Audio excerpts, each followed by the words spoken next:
प्रशांत पांडे।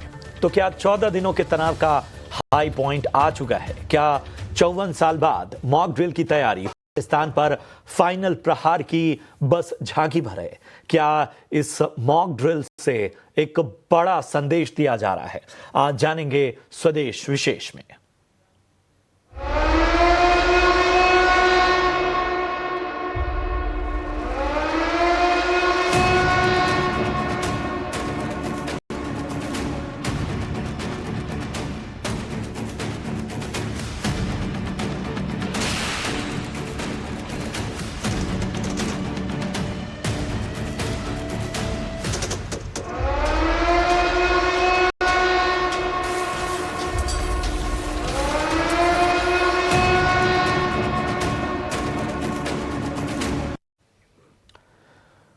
आपात स्थिति से निपटने के लिए हमारी तैयारी कितनी मजबूत है, इसका अंदाजा मॉक ड्रिल से लगाया जाता है। देश भर में मॉक ड्रिल की तैयारी जारी है। पाकिस्तान के साथ जारी के 14 दिन बीत चुके हैं और सरकार ने 7 मई यानी कल कई राज्यों में जंग की मॉक ड्रिल करवाने के निर्देश दिए हैं। यह आम मॉक ड्रिल नहीं है। इस दौरान सिविल डिफेंस से जुड़े लोगों को आपात स्थिति से निपटने का प्रशिक्षण दिया जाएगा। इस मॉक ड्रिल का मकसद साफ है, आपदा आने से पहले ऐसी तैयारी को जमीन पर उतारना ताकि जब असली संकट आए तो एक एक सेकंड भी जाया ना हो। किस तरह से रेस्क्यू ऑपरेशन चलाए जाते हैं, घायलों को कैसे निकाला जाता है, आपात स्थिति में किन किन बातों का ख्याल रखा जाता है, सुरक्षित शेल्टर कैसे लिया जाता है, इन सब का सटीक अभ्यास जरूरी है। तकनीक और तालमेल, इन दोनों की परख होगी। सब कुछ टेस्ट किया जाएगा ताकि जब वक्त आए तो हर एजेंसी एक कॉमन कमांड की तरह काम कर सके। जरा गुलमर्ग की ग्राउंड रिपोर्ट दिखाते हैं जिसके जरिए आप समझ पाएंगे कि आखिर ये मॉक ड्रिल होती कैसे है, क्या तैयारियां चल रही हैं। साहिल सुहेल की एक रिपोर्ट दिखाएंगे, उसके बाद चर्चा को आगे बढ़ाएंगे खास एक्सपर्ट्स के साथ। हम इस समय लाइन ऑफ कंट्रोल के एक नजदीकी इलाके में हैं, 15,000 फीट की बुलंदी पर, और इन पहाड़ों पर अभी भी बर्फ जमी हुई है, कड़ाके की ठंड है। और मेरे सहयोगी शफीक आपको ये एक्सक्लूसिव तस्वीरें दिखाएंगे जिस तरीके से पहलगाम आतंकी हमले के बाद लगातार पाकिस्तान सीज फायर का उल्लंघन कर रहा है और भारतीय सेना बीएसएफ लगातार उसका मुंहतोड़ जवाब दे रही है। लेकिन लाइन ऑफ कंट्रोल पर और लाइन ऑफ कंट्रोल के नजदीकी इलाकों में लगातार सुरक्षा बलों को हाई अलर्ट पर रखा गया है। बीएसएफ के जवान यहाँ पर मोर्चा संभाले हुए हैं और दुश्मन के किसी भी मंसूबे को विफल करने के लिए पहाड़ों की चट्टानों की तरह अपने मुस्तैदी के साथ जो है अपनी ड्यूटी अंजाम दे रहे हैं। कई तरह की चुनौतियों का सामना यहाँ पर बीएसएफ के जवानों को करना पड़ता है।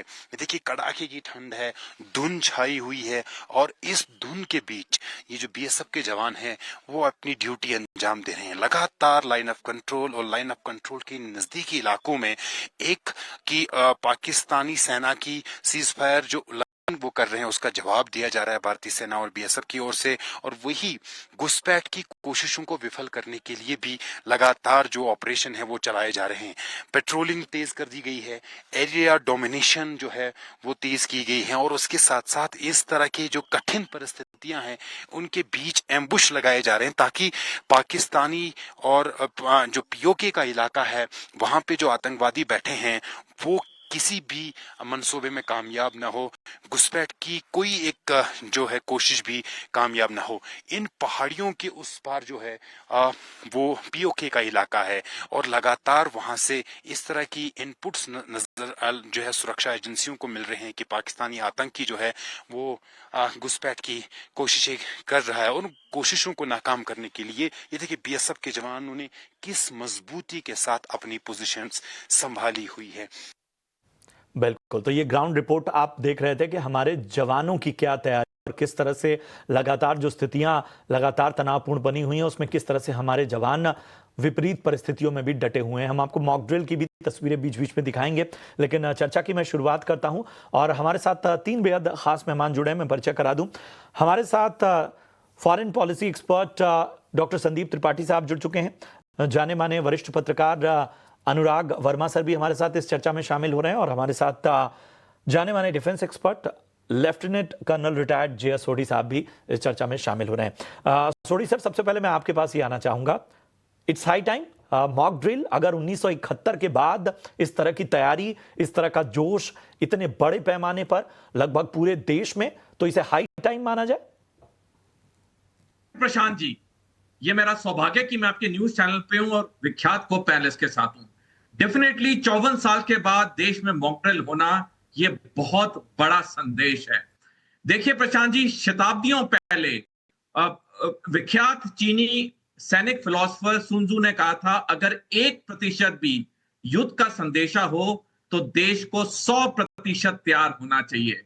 देखिए जिस तरह से भारत और पाकिस्तान के बीच में युद्ध के बादल आस्ता आस्ता गहरे होते जा रहे हैं, हमारे नागरिकों को एक चीज याद रखनी होगी कि जब भी युद्ध होता है तो ये युद्ध सिर्फ सेना नहीं लड़ेगी, ये होल ऑफ नेशन अप्रोच होगा, यानी पूरे देश को इकट्ठे आना होगा। और इसीलिए केंद्रीय सरकार का ये मॉक ड्रिल का ऐलान बहुत ही अहम और महत्वपूर्ण है, क्योंकि इससे जो हमारे देश के नागरिक हैं वो समझ पाएंगे कि जब भी युद्ध होगा तो उन्हें क्या क्या कार्रवाई करनी चाहिए। सेना तो अपने मोर्चों पे लड़ेगी, लेकिन बॉर्डर के पीछे हमारे नागरिकों का बहुत एक इंपॉर्टेंट रिस्पॉन्सिबिलिटी है, दायित्व है, जो कि इस मॉक ड्रिल में उन्हें एक एहसास होगा। और जब वक्त आएगा, खुदा ना खास्ता युद्ध हो, लेकिन अगर हो तो हम पूरी तरह तैयार हैं। तो हमारे नागरिकों को समझना होगा कि अगर युद्ध होता है तो किस तरह से उनकी जिम्मेवारी होगी, उनकी रिस्पॉन्सिबिलिटी होगी, क्योंकि एक छोटी चूक दुश्मन को बहुत बड़ा ये इंफॉर्मेशन दे सकती है। बस मैं एक सेकंड चाहूंगा, एक उदाहरण के तौर पे अगर रात को मॉक ड्रिल होती है और ब्लैकआउट का ऑर्डर आता है, तो अगर कोई भी नागरिक एक छोटी सी भी बत्ती जलाता है कमरे में या बाहर एक सिगरेट पीने भी निकलता है, तो वो लाइट दुश्मन पिकअप कर सकता है और वहां पे दिक्कत हो सकती है। इसीलिए मैं आपके चैनल के जरिए नागरिकों से रिक्वेस्ट करूंगा, जो भी ऑर्डर निकलते हैं उसका बिल्कुल सही पालन कीजिए, क्योंकि ये देश की सुरक्षा के लिए तो है ही है, ये आपकी सुरक्षा के लिए भी है। तो बहुत आवश्यक है कि हम अपने आप को भी परखें और तमाम दिशा निर्देशों का पालन करें। मैं अनुराग सर आपके पास आना चाहूंगा। क्या ये मॉक ड्रिल हम हिंदुस्तानियों की, हम भारतीयों के भी पैनिक टेस्ट, हमारी जागरूकता की परीक्षा है? देखिए, ये एक तो कि सबसे बड़ी चीज है कि सरकार का ये काम जो होता है कि लोगों को हर सिचुएशन के लिए तैयार करना। अगर वो आप तैयार नहीं करेंगे और एकदम से कोई ट्रेडिशनल वॉर वाली, ये जितने भी ये साइंस है, ट्रेडिशनल वॉर के साइंस है। ट्रेडिशनल वॉर के अगर हम डायरेक्शन में जाते हैं, देखिए अभी मैं ये नहीं कह रहा हूँ कि हम उनको डायरेक्शन में जा रहे हैं या नहीं जा रहे हैं, इसको ये बहुत प्रीमेच्योर है ये ऐसी बातें करना, और हम में से कोई भी इस चीज को कहने के लिए इक्विप्ड नहीं है। लेकिन अगर हम ट्रेडिशनल वॉर की तरफ जाते हैं तो ये सारी तैयारियां, सारी हमारी जो अब हुटर्स बज रहे हैं कि नहीं बज रहे हैं, जैसे अभी आपने 50 साल से ज्यादा पुरानी बात कही, पहले मॉक ड्रिल हुई थी, तो मॉक ड्रिल में जो जो चीजों की आवश्यकता होती है वो तैयार है या नहीं है, फिर लोगों को ये सिखाना, लोगों को ये बताना कि आपको किस तरह से तैयार रहना। मैं देख रहा हूं कि बच्चों को भी स्कूलों में बताया जा रहा है कि ऐसी सिचुएशन में क्या करना है, बुजुर्गों को, सबको ये बताया जा रहा है कि ऐसी सिचुएशन में क्या करना है। ऐसी स्थिति में ये सबको अगर पता होगा तो सब लोग उस हिसाब से तैयार होंगे। लेकिन सबसे बड़ी बात मैं ये कहूं, इसमें सोढी साहब भी उस पर एग्री करेंगे, कि ये मॉक ड्रिल जितना हमको बताने के लिए है, उससे कहीं ज्यादा हमें हमारे देश के दुश्मनों को बताने के लिए है कि हम लोग इस हद तक तैयार हैं। अगर कोई भी पाकिस्तान मिस एडवेंचर करता है तो हम अब किस हद तक तैयार हैं। और वही दूसरी तरफ पाकिस्तान सिर्फ बौखलाहट में उल्टे सीधे बयान दे रहा है, इसके अलावा कुछ नहीं कर पा रहा है। मेरा, अगर आप प्रशांत जी मानेंगे, तो मेरा अपना जो गट फील है, जो मेरा अपना ये जर्नलिस्टिक एक्सपीरियंस है, जितना मैं जितना समझ सकता हूं कि जो भारत का जो जवाब है वो इससे कहीं ज्यादा बड़ा है और बड़ा होगा। जिस तरह से आज जो चिनाब को खाली करके वहां पाकिस्तान में 1 से 1.5 फीट पानी रह गया चिनाब रिवर में, जिस तरह से वो सब जवाब दिए जा रहे हैं कि जो भारत अटैक करके या पाकिस्तान के साथ जिस तरह से वो एलओसी पे मिस एडवेंचर कर रहा है लगातार, उस टाइप की जो घटनाएं हैं, उससे कहीं ज्यादा बड़ी घटना खैबर पख्तून और बलूचिस्तान में हो सकती हैं। ये आप ये मान के चलिए, इस बार पाकिस्तान सिर्फ एक जगह से नहीं गिरा है। भारत के अलावा भी पाकिस्तान अपने इंटरनल मामलों में इतना फंसा हुआ है कि उसके ऊपर जो आक्रमण है वो चौतरफा है। और जो भारत की ये ड्रिल है, ये वहां के इंटरनल पाकिस्तान के जो इंटरनल पाकिस्तान के दुश्मन हैं, उनको भी ये बताया जा रहा है कि भारत इस हद तक जाने को तैयार बैठा है। कहिए, जो संदेश भारत की तरफ से दिया जा रहा है, जो तमाम चीजें की जा रही हैं, उन सब के बीच में हम जिस तरह का प्रहार करने वाले हैं, उसका तो अंदाजा भी पाकिस्तान नहीं लगा सकता। डॉक्टर संदीप, मैं आपके पास आना चाहूंगा। एक एक स्टेप के साथ भारत सरकार ने पहले कूटनीतिक स्तर पर पाकिस्तान को बांधा, फिर अब हम देख रहे हैं कि जो विश्व की तरफ से जो समर्थन चाहिए वो धीरे धीरे भारत की ओर और पुख्ता होता जा रहा है। यूएन में पाकिस्तान को तमाम सदस्य देशों से जो निराशा हाथ लगी है, वो एक बहुत बड़ी टाइमिंग इस पूरे घटनाक्रम में, इस मॉक ड्रिल और बाकी चीजों में अहम भूमिका निभाती है। आपको लगता है कि ये सारी चीजें इस वक्त पाकिस्तान को बैकफुट पर लाने के लिए काफी हैं, या उसे वाकई इस बार उसकी भाषा में जवाब देना आवश्यक हो गया है? प्रशांत जी, देखिए, दोनों चीजें आपने जो कहा, दोनों चीज सही है कि एक तो पाकिस्तान को भारत ने जिस तरीके से घेरा है, वो अपने आप में पाकिस्तान को नर्वस किया है। और उसकी नर्वसता इस बात से भी देख सकते हैं कि जो उनके स्टेटमेंट आ रहे हैं, और वो स्टेटमेंट सिर्फ एटम्स की बात होती है। दैट मीन्स कि उनका जो हताशा है, उनकी जो निराशा है, इस बात से है कि वो कूटनीतिक स्तर पर, वैश्विक लेवल पर भी वो अलग थलग पड़े हैं। जहां से उनको उम्मीदें थी, वो उम्मीद में वो खड़े नहीं उतर पा रहे हैं। और दूसरा सवाल यह है, पाकिस्तान के सामने एक केस स्टडी है, और ये केस स्टडी बहुत पुरानी नहीं है। ऑनगोइंग वॉर जो चल रहा है दुनिया के सामने, रशिया यूक्रेन का। यूक्रेन एक ऐसा देश था जो युद्ध लड़ा अमेरिका की सह पर, और पाकिस्तान ऐसा देश है जो हमेशा चाइना की सह पर भारत से युद्ध लड़ने के लिए मन बना रहा है। तो पाकिस्तान को सोचना होगा कि क्या हालत होती है जब वो कोई देश दूसरे देश के सहारे युद्ध पर जाता है, पहला। दूसरा यह कि भारत ने सबसे पहले वाटर स्ट्राइक किया, उसके बाद हमने डिजिटल स्ट्राइक किया, और तीसरी बार हमने आईएमएफ में जाकर के बोला कि आपको अभी हेल्प नहीं करनी होगी। दैट मीन्स कि हर तरीके से डिप्लोमेटिक स्तर पर भी और कूटनीतिक स्तर, मतलब इकोनॉमिक लेवल पर भी पाकिस्तान को घेरा गया। रही बात तीसरी कि पाकिस्तान को इस बार एक मैसेज दिया गया, जो क्रोनोलॉजी है हमारी, क्रोनोलॉजी ये कहती है कि जो मॉक ड्रिल हो रहा है, ये बात का संकेत है कि हिंदुस्तान का जो जनमानस है, जनमानस भी तैयार है। देखिए, हमारी सेना तैयार है, हमारी सरकार तैयार है, इसके साथ है भारत का जनमानस पूरी तरीके से तैयार है। जनमानस इस बात के लिए तैयार नहीं है कि पाकिस्तान से बात की जाए, पाकिस्तान से या कोई और मुद्दे पर बात नहीं। पाकिस्तान को दुनिया के मैप से 4 भागों में तोड़ा जाए। 54 साल की बात आपने कही है, 1971 में मॉक ड्रिल हुई थी, तो दुनिया में पाकिस्तान टूटा, विभाजित हुआ और बांग्लादेश बना। इस बार पाकिस्तान इतनी भागों में विभाजित होगा कि दुनिया के नक्शों में एक साउथ एशिया का दूसरा मैप आएगा।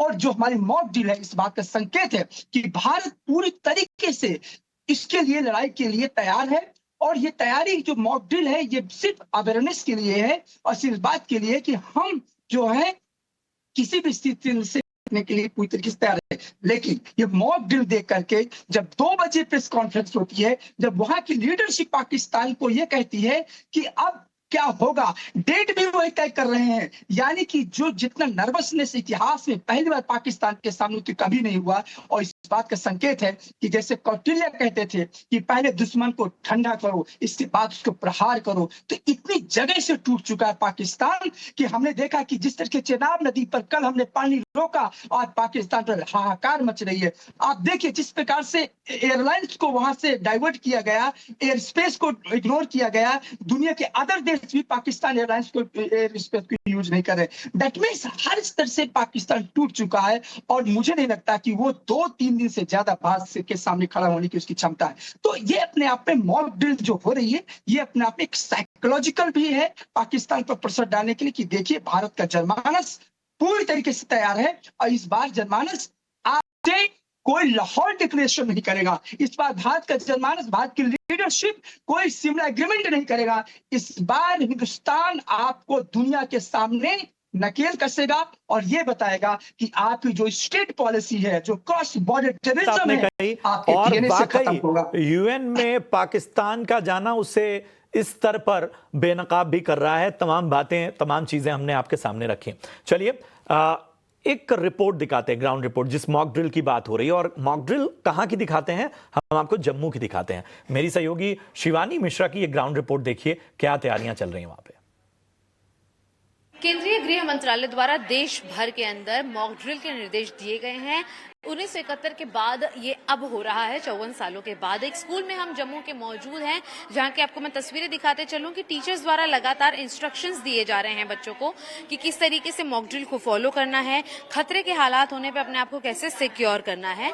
और ये गाइडलाइंस हैं कि जब भी कोई सायरन बजे या इंस्ट्रक्शन मिले, उसके बाद ही आप जो हैं वो क्या कहते हैं कि लोगों को अपने आप को बचाना। और ये देखिए, जैसे ही एक सायरन की आवाज आती है, जो बच्चियां हैं यहाँ पर, वो अपने कानों को ढककर सबसे पहले जो है वो बेंचेस के नीचे छुप जाती हैं। और ये कुछ इस तरीके के हालात हैं कि वो लगातार जो हैं बच्चों को नीचे ही बैठे रहना है जब भी ऐसे आसार आए।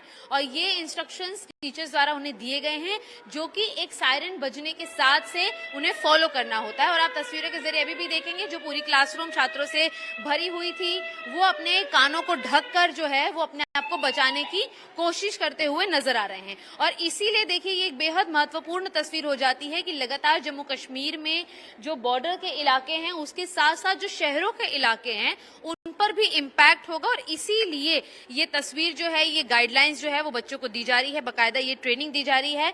और देखिए, ये महत्वपूर्ण तस्वीर हमेशा नजर आती है, बंकर हो तो समय मिलने पर बंकर में भागना, लेकिन अगर बंकर आपके पास मौजूद इमीडिएटली नहीं है, वो टाइम पैच आपको नहीं मिल रहा है, तो आपको इसी तरह से एक तरीके से अपनी ट्रेनिंग को पूरा करना है और बचाने की अपने आप को कोशिश करनी है। तो साफ तौर पर महत्वपूर्ण तस्वीरें एक स्कूल से हम दिखा रहे हैं, यहाँ पे जो छात्राएं हैं वो इस मॉक ड्रिल के एक सेशन को आगे लीड कर रही हैं। जब देश भर में ये ड्रिल होगी तो साफ तौर पर देश जो है खास तौर पर तैयार होगा एमएचए की गाइडलाइंस के साथ साथ, कि अगर सूरत हाल कभी भी बदलते हैं तो छात्र जो देश का भविष्य है वो अपने आप को कैसे सुरक्षित रखें।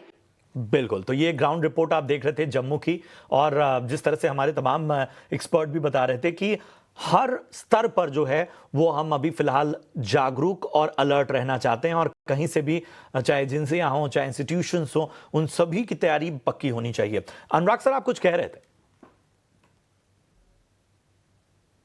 अपने आप को अनम्यूट कर लें सर, अनम्यूट। जी जी हाँ, मैं अब आवाज आ रही है आपको? जी जी जी जी।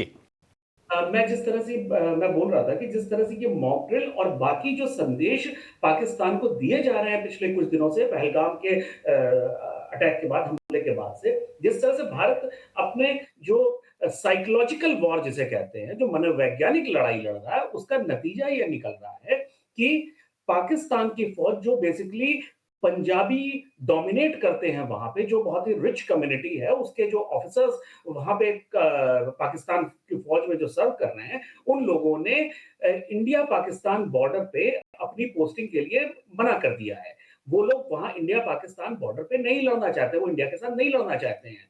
इस वजह से पैनिक में इस समय पाकिस्तान में बलूचिस्तान से हायरिंग करने की कोशिश की जा रही है कि उनको इंडिया बॉर्डर पे लाके अगर कुछ होता है तो वहां पे जाके लड़ाया जा सके। पाकिस्तान फौज के साथ समस्या ये है कि वहां पे कोई लड़ाई वाली कोई ट्रेनिंग कभी किसी की हुई नहीं। पाकिस्तान फौज जो है वो तो एक तरह से देखा जाए तो एक कॉर्पोरेट हाउस है, जो आपका रियल एस्टेट, जमीन, आटा, डेयरी, इस टाइप का बिजनेस कर रही है। तो वो एक कोई फौजी संगठन नहीं है, वो एक व्यापारिक संगठन है पाकिस्तानी फौज, जिसकी आज के तारीख को माना जाता है 40 से 100 अरब यूएस डॉलर के आसपास जिसका अपना बिजनेस की वर्थ है, उसका टर्नओवर है। तो ऐसी स्थिति में पाकिस्तान की फौज में एक बौखलाहट है, वहां के लोग भारत के साथ लड़ाई नहीं करना चाहते हैं।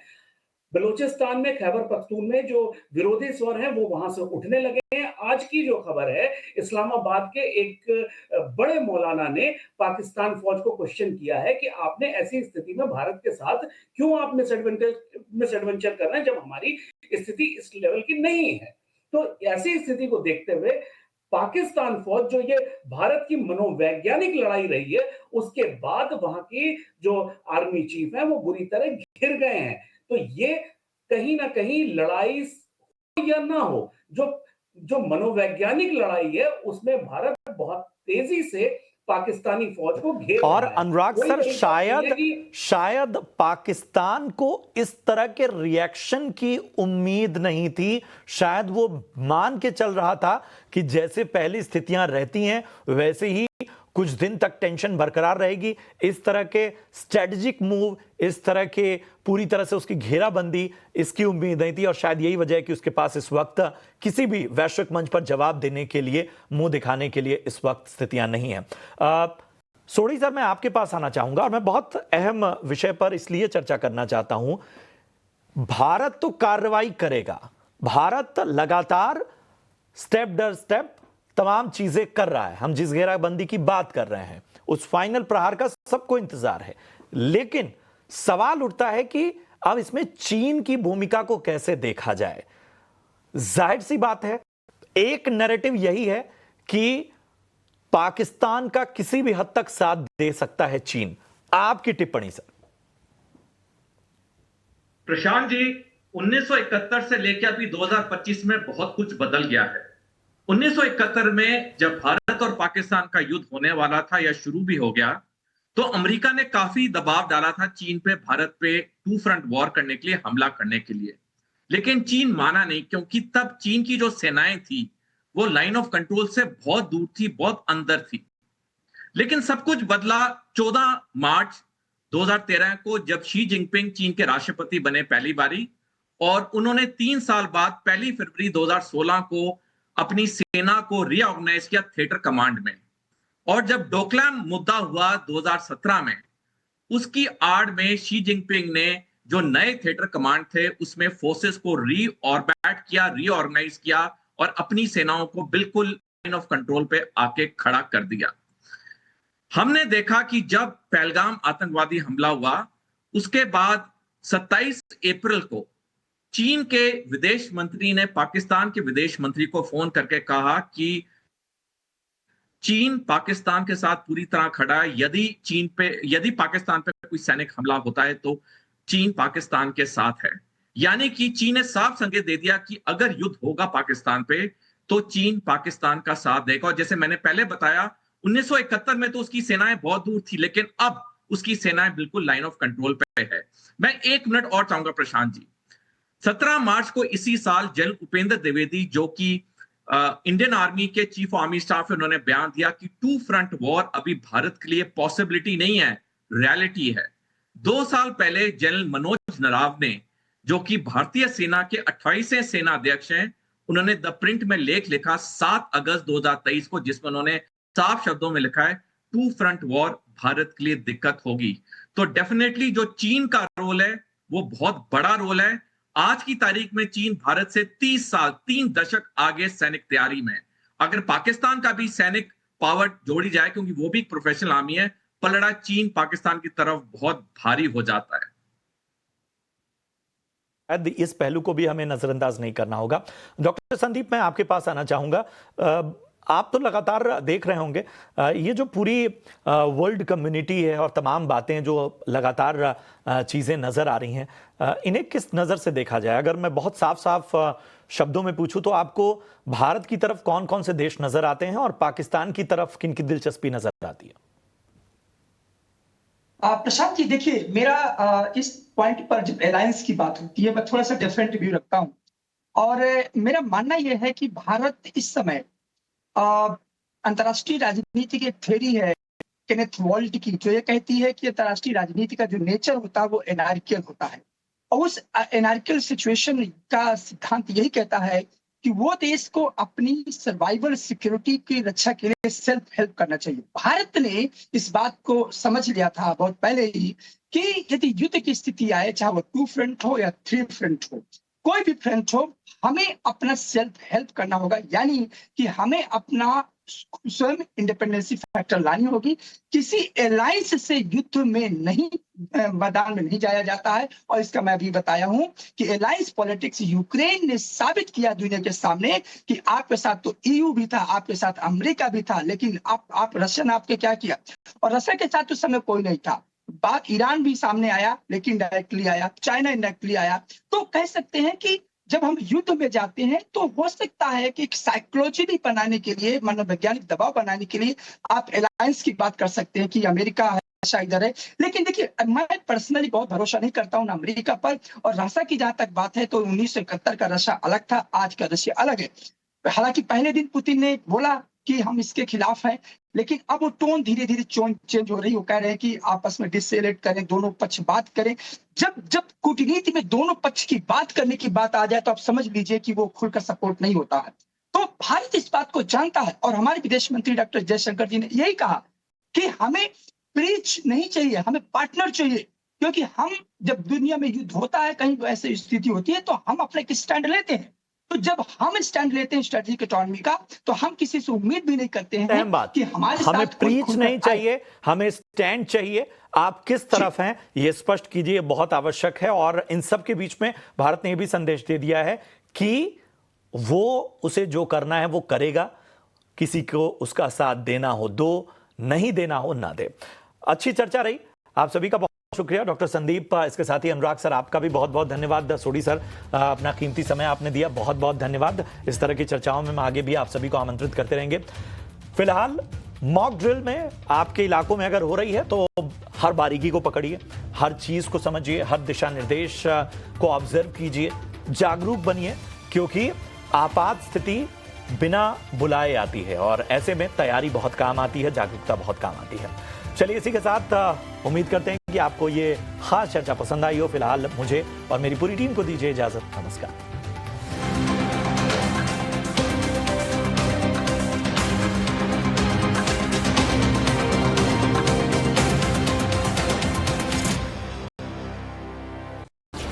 एसोसिएशन विद SBI, बेस्ट है सब